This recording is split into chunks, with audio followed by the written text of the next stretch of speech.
What's up, everybody? It's me, E-Man from E-Man's Movie Reviews. Welcome. We are about to talk about Season 1, Episode 3 of From. Last time we just came off of this, we just saw in Episode 2, Sarah is going nuts. Some of the townspeople are dying out there, and Ethan is out here looking at some strange little boy in white outside his window. Crazy things are going on. We need some answers, but we are here to talk about all of that. So just a heads up, for whatever reason, if you have not started watching From, if you're just randomly coming on this video, go back and start on episode 1. I do have a full breakdown on that. And if you have already seen season 1, that's okay. This whole recap series for season 1 is going to be a benefit for you too, because there might be some things that I talk about that you missed on your first run. So without further ado, let's jump into the episode. Back at the colony house, Tabitha wakes up from a nightmare about the night before. Jade wakes up chained to the bed yelling for help. Donna nicely tells him to chill out and explains the situation. He doesn't believe them and thinks everyone is just a hired professional playing a prank on him. He steals someone's bike and rides away. So, y'all saw that, right? Like, they just out here free banging and stuff in the colony house like that? Okay. Look, I think this might just be a sneak peek at no pun intended at what life is like in the colony house, but we'll get into a little bit more of that a little bit later in the video. But yeah, they're very free in here apparently. Anyway, I loved what this episode, this moment showed us, especially with Jade's reaction to all this news that he's getting, right?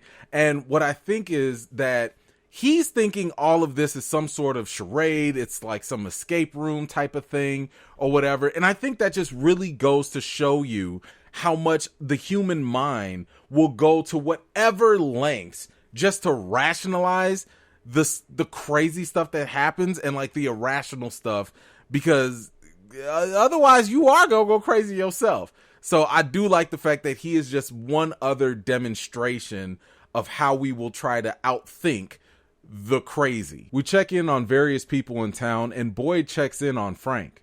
Ethan still sees the weird little boy in white. Kenny's mom is worried about running the local diner. Cuckoo Sarah walks in and acts like she had nothing to do with the death of Mrs. Lou's husband. Julie and Fatima continue to hang out, and Victor is outside taking steps to measure something. Now, obviously, one thing that's pretty interesting in this scene was Ethan interacting with the boy in white. Now, I'm sitting here thinking like, okay, is this boy in white like a ghost? Is it maybe just a vision or something? But the crazy thing about it is, not only does, Ethan see this boy in white, but he's also interacting with it like in real time. So it can't just be like some sort of vision, from the past or whatever. Like this boy, whatever it is, he's there. He's even telling Ethan to like be quiet. Like, why do you want Ethan to be quiet? You don't want him to talk about you? Like, what is this secret with this boy in white? Now, the other thing to consider here is Frank. Frank is, in the jail cell or whatever because he was responsible for his family's death. And this has just got to be so terrible on him. Look, it's bad enough when you have to deal with the addiction of being an alcoholic, right? Like that's bad enough. Although I could understand how the stress of living in this kind of town would drive someone to that level, of addiction. I understand it, right? But my goodness, to have that compound and then add on to the fact that you're the reason why your family died. That's almost like drunk driving, right? Like if you're drunk driving and you kill someone, like it's a similar type of feeling. Either way, all I know is I just feel real bad for Frank in this situation. Do you? Father Khatri explains the choosing ceremony and what that entails. He explains the other rules, including the box. The only punishment for people is the box. There is no talisman inside, and we learn that it would be the first time that it would be used if someone's action led to other people getting killed. Jim and Tabitha are brought to the same house where the last incident happened. Jim is convinced about the danger and realizes that the town's rules actually do matter. So I really like this sequence because what it does is it added another layer to the whole town. And the town's already complicated. I mean, you got monsters coming out at night. That's already a problem. But now we also have this additional human component, which is they have rules, they have consequences. And it's not like they have a whole bunch of rules. They just have this one rule that, if you lead somebody else to get eaten up by these monsters, you got to go out in that box and ain't no talisman in that box. At this point, we don't know what that even means. Can the monsters find you in the box? Can they smell you? Can they detect you? What does that even mean? But I did like Father Kotry's other example where he was like, living in this town is kind of like when people live on a fault line, where earthquakes are going to happen. Now, personally, I don't know how people do that. I don't know how some of the folks on the West Coast or in other countries can live right there. You living next to a volcano. You living right there where the earth is about to shake. I don't know how y'all do that, but I think what this town is kind of demonstrating is even when you are around danger, humans will still try to find a way to conform and to just cope. And that's pretty much what they've been doing in this town. Now, beyond all of this, we do have the concept of the box, right? And like I said, I don't know, can the monsters catch you or not? We'll find out. But this is interesting to me that this is the only rule in the town. Now, I think what this kind of communicates is the fact that you don't have any other type of crime going on in this town because they kind of operate as a commune anyway. They share things, it's kind of like, why would you steal something from somebody in this town? You don't even know if you're going to live tomorrow. You know what I'm saying? So it's kind of like the best thing right now is to just kind of get along and just survive. But just having that one rule does kind of let me know that, you could almost do anything, but that's just the one thing you can't do here. Victor is still checking for measurements with the tree's movements. Ethan wants to know if he can help in any way. Victor tries to get him to leave, but Ethan mentions the little boy in white. He told Ethan that he's friends with the boy in white too. Julie scolds Ethan for talking to Victor and tells him not to talk to him at all. Now, I think we already know Victor is pretty weird, right? He kind of lets on as if he knows more than what he does, right? But Ethan tells him about the boy in white, and that immediately changes things for Victor. It was almost like he could immediately relate to something with Ethan. And we've already kind of seen that Ethan and Victor kind of already share some sort of connection, even if it's indirectly. Remember, when Ethan was having his dream, he was thinking about these crayon drawings, which, by the way, Victor just so happened to also be drawing at that same time. So whatever this connection is, besides knowing who the boy in white is, besides knowing and seeing this boy in white, there might be something deeper, but we're going to have to wait and see what that connection is. Jade goes into the diner, still obviously thinking that this is all an ultimate escape room. He then travels outside of town and finds a cellar of some sort. He opens one of the doors to find a dead body who turns and yells at him. When he looks again, there's nothing there. All right, well, it looks like Jade is finally starting to see visions of his own. And I know all this time he's been trying to rationalize this as just another escape room. It's a big simulation or whatever. But there's only so much you can do when you see these things, you look away, and then it's not there. I think it's really starting to become more real for him at this point. And there was another thing that happened during this scene, but we'll talk about it a little bit later. But for now, Jade is starting to become a convert, I think, in terms of starting to realize things are not what they seem. Boyd and Frank go for a walk, and Frank asks him if he could be buried near his family. Later, Boyd goes to the church to talk to Father Kotry. He said that he wanted the box to be just a deterrent and that he can't do it. He can't put Frank in the box. Father Contry reminds him of the impact of not using the punishment in the event another similar incident happens. Sitting in the box himself, Boyd finally makes his decision.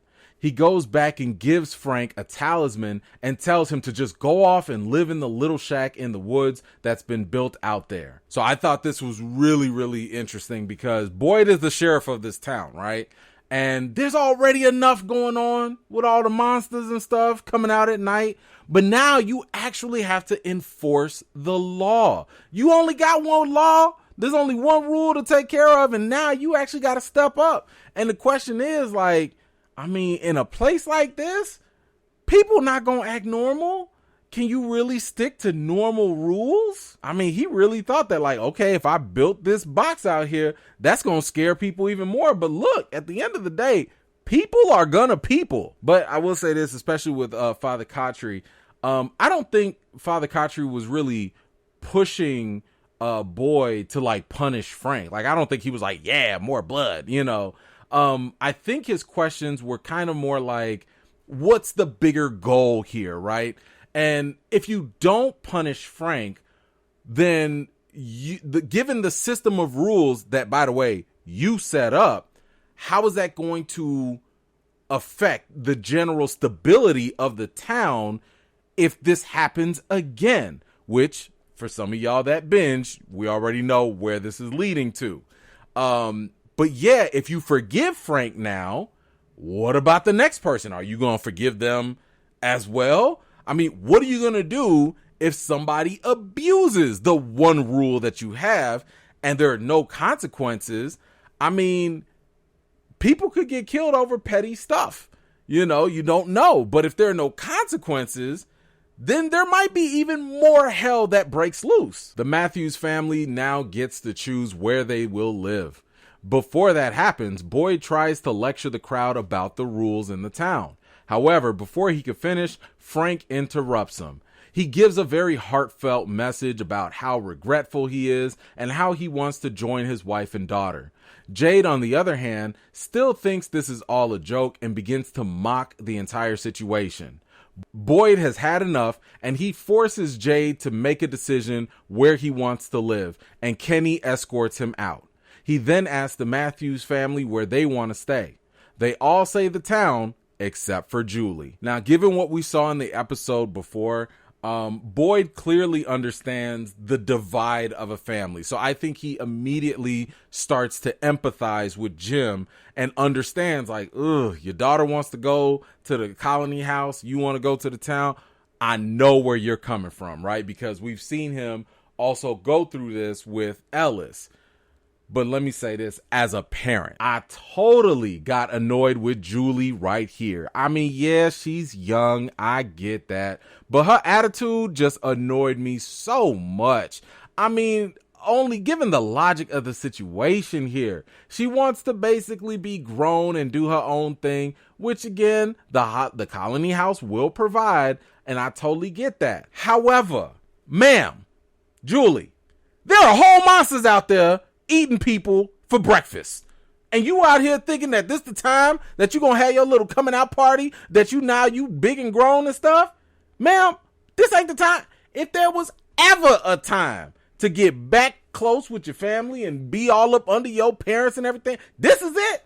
Look, all I know is that wouldn't have been me.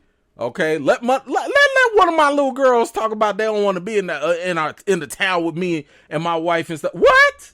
Look, I don't give a damn about y'all rules. You gonna go by my rule. You staying with me. What? Are you kidding me? And then go out with all them free bangers in there? No. You coming home in the town, that's all. Ain't no conversation. I don't care about them town rules. Y'all gotta be kidding me. But clearly, the Matthews family is built different. But, oh my gosh, going back to Frank, this has got to be so freaking tough. I mean, you can almost feel that level of guilt, you know, that is weighing heavy on this guy.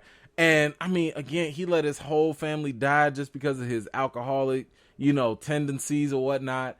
And I mean, he had the opportunity to run away. He could have been living his life in exile in the woods, but he chose to face the punishment. And you know what? I can respect that. I don't know if I would have made the same decision now, but I understand. Kenny takes Jade to see Toby's dead body. Jade starts to finally get the picture. The diner closes up and the radio turns on. The Matthews move into their home.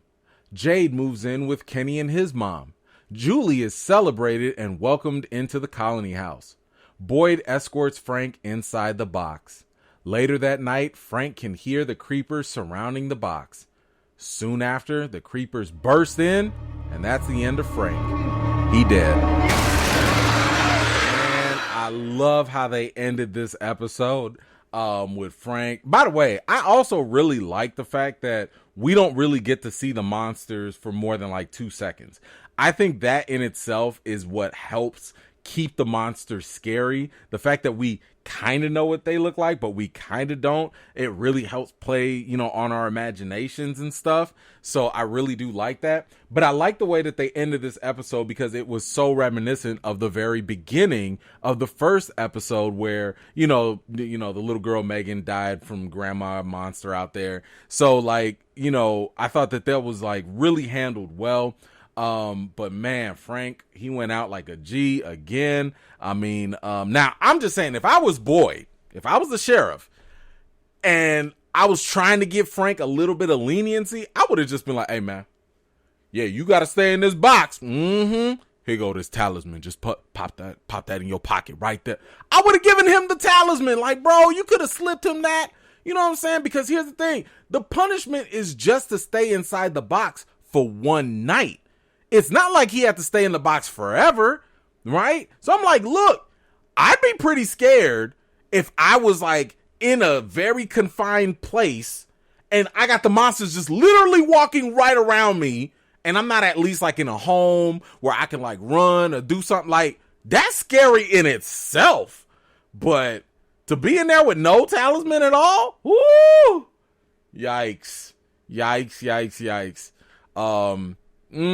it couldn't be me. Now, I do think one other thing that's kind of terrifying about the box, I mean, keep in mind, this was like not like just, something made out of plastic or whatever.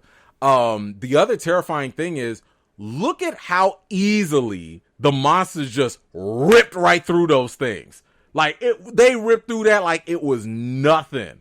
So, clearly, these talismans are incredibly valuable because these monsters, these creepers, they are clearly very strong and very durable. I mean, they ripped through that thing like tissue paper. So, they are clearly nothing to play with at all. Anyway, that's the end of the episode. This is the part where I give you my rating. If I had to rate this episode, wasn't high on the action, but I still like the pacing. I like the build up of where they were going with it. I'm going to give it probably, you know what? Nah, I'm gonna give it a 7.5 out of 10. Yeah, I'll go with a 7.5 out of 10. Wasn't as good as the first 2 episodes, but still nevertheless pretty good in what it delivered. And I'm pretty satisfied with this episode. This is the point where I need you guys to let me know, what are you rating this episode on a scale from 1 to 10? Let me know your thoughts in the comments down below. Now, this is also where I'm going to tell you a couple of the clues that I think we need to kind of keep in mind from this episode for the overall show moving forward. So there was this moment where basically we found out that the chickens and cows, no one really knows where they're coming from. No one really knows how they got to the town. Apparently they just out there, but are they being fed? Are the chicken and cows kind of like feed for the humans? Who or what is feeding the humans like this? Is it the monsters that are doing this? Or is it something or someone else? I don't know. Let me know what you think in the comments below. And the other clue that we need to kind of keep in mind is when Jade saw his vision, right after he saw the ghost that disappeared, he looked up and there was a huge symbol written in blood. What does that symbol mean? Is it good? I don't know if anything written in blood has ever been good, so I'm assuming it might be bad. But that symbol clearly has to mean something, because why else would it just pop up? But look, if there were any other clues from this episode that I might have missed, please don't hesitate to like just let me know in the comments below. Share your thoughts, share any theories that you have going on. But yeah, that's all we got for today. I want to thank you so much for watching, and don't forget, I will also be covering season 2 as it comes out, and I will continue to share my thoughts and theories and different clues for season 1 as it goes along. I will get those all out as soon as I can for you. I'm working double time to get these done for you all. But again, thank you so much for your time. I'll see you guys next episode.